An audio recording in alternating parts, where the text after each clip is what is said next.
here's a neat way to start introducing some movement into your Hypnagogia that I basically just stumbled into and been playing around with lately. So for this one, you got to be kind of deeper into it, like, right on the cusp of sleep or, full on in stage one of sleep.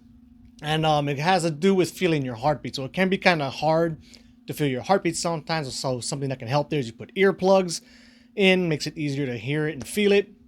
And something else that helped me at least was I like to sleep like this anyway, but I'll sleep with like a pillow over my eyes and then my arms up like this. So it kind of just smashes everything against your temples and your forehead.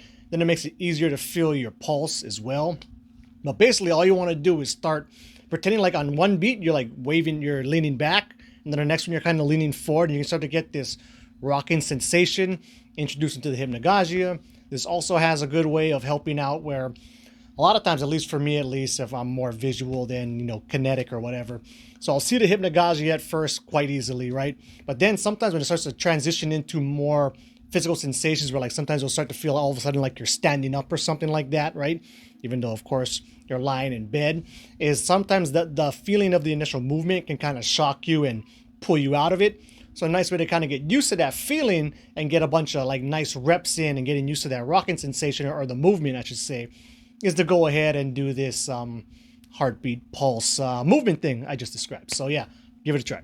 And one more thing I forgot to add in there is that you can introduce this movement rocking sensation even before strong visuals come on, where a lot of times I think people can get hung up on this, on this feel like they need to actually see something in this hypnagogic space. But for me, even though I'm very visual dominant, and that tends to always kind of come on first if I'm looking for it, is I've been able to introduce this rocking sensation even before strong visuals come on. As long as you're, deep in or right around that stage one of sleep area, I've had success with this.